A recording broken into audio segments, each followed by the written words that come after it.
Rendons à César ce qui lui appartient. Mark Carney est revenu de Chine, puis il n'avait pas les mains vides. Il a réussi à livrer la marchandise. On va pouvoir enfin avoir 49 000 véhicules électriques chinois qui pourront être admis au Canada chaque année.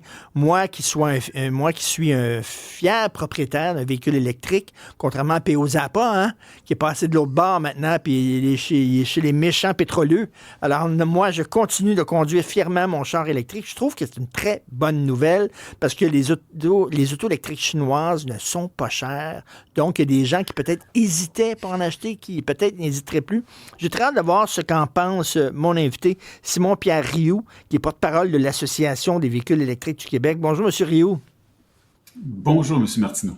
Est-ce que vous trouvez, vous aussi, que c'est une bonne nouvelle? On lève les deux bras dans les airs et on se dit, Oui. finalement, on a réussi. C'était quelque chose qui était attendu. Puis, quand les gens disent, mais pourquoi on a baissé les incitatifs financiers pour les véhicules électriques au niveau provincial, fédéral, puis ça diminuait ça disparaissait en 2027, mais c'est simplement parce que c'était prévu que en environ 2026-2027, le prix des véhicules électriques serait l'équivalent du prix d'un véhicule à essence. Le marché l'avait dicté. Sauf ce qu'on s'attendait, c'est que ça soit autant les Européens, les Américains, que les Japonais, les Chinois qui auraient tous le même niveau de prix.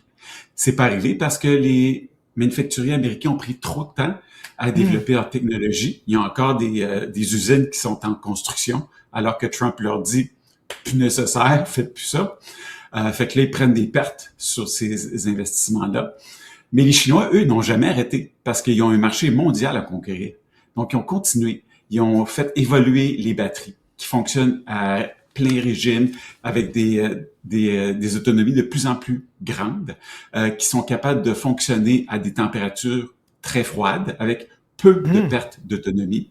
Donc, vraiment, ils sont au point, ces véhicules-là, et ils sont capables de les construire à bas coût, pas simplement à cause du régime communiste, du méchant régime communiste ou à cause qu'il y a de la main-d'œuvre à bas prix. Ils ont de l'automatisation. Ils ont les ressources naturelles dans leur pays. Ils sont capables de faire ces batteries-là.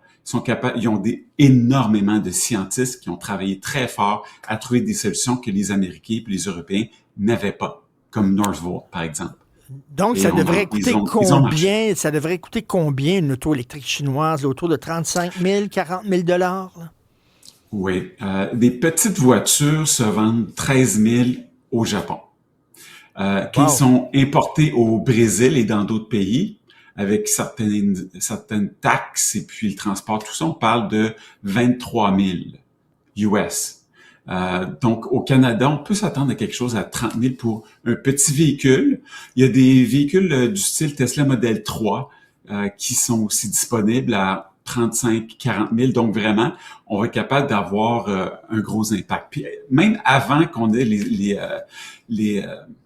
les tarifs douaniers de 100% avec le gouvernement Trudeau, on importait des véhicules chinois. C'était les véhicules de Tesla, les véhicules de Polestar et les véhicules de Volvo qui faisaient partie du 40 000 véhicules importés de Chine qui se sont vus couper leur accès.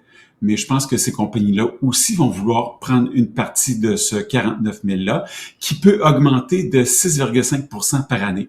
C'est-à-dire qu'en 2035, on devrait avoir droit à environ 100 000 véhicules chinois sur le marché, ce qui n'est pas un gros pourcentage. Mais là, Doug Ford n'est pas content parce qu'il dit que cette entente-là va tuer l'industrie de l'auto automobile ontarienne. Qu'est-ce que de l'automobile électrique ontarienne? Qu'est-ce que vous en pensez? Ce que je peux demander, c'est quelle voiture électrique ontarienne? Laquelle? À part ça, c'est comme, il y a les Coréennes, il y a les Japonaises. Ford a décidé d'arrêter de faire le Ford F-150 Lightning. GM continue, ils ont quelques Bolt, mais ils sont faits au Michigan. Il était supposé avoir des investissements de la part de Volkswagen, ça tombait à l'eau. GM au Québec, ça tombait à l'eau. Tout tombe à l'eau. Fait que les investissements qu'ils devaient faire sont partis, puis ils sont en train de rapatrier la production aux États-Unis. Il n'y en aura plus d'industrie automobile ontarienne. On le sait, ça s'en vient.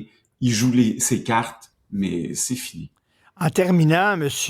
Rioux, vous parliez des Chinois là, qui arrivent avec des batteries extrêmement performantes. Tu sais, nous autres, on s'est lancés là, au Québec dans Nordvolt, puis la batterie électrique, puis tout ça. On n'a pas vu ce qui se faisait en Chine. Il me semble que c'était prévisible que les Chinois, premièrement, avaient beaucoup plus d'argent que nous à mettre dans justement la recherche et le développement, puis tout ça, puis qu'eux autres s'en venaient avec des autos pas mal plus performantes, puis que, je veux dire, on se lançait dans une bataille qui était pratiquement perdue d'avance là, avec Nordvolt. Là. Ouais, le PDG de Ford avait testé des véhicules. Il a fait importer des véhicules chinois aux États-Unis, puis il les conduisait à chaque jour. Puis il disait, on est foutus. Il faut qu'on puisse se battre. Puis il a commencé à mettre beaucoup d'argent là-dedans. Puis il y a le protectionnisme aussi. Ils ont demandé au gouvernement, protégez-nous, protégez notre industrie. Fait que mettez des tarifs, faut pas que les véhicules chinois arrivent ici. Sinon, on s'en sortira pas.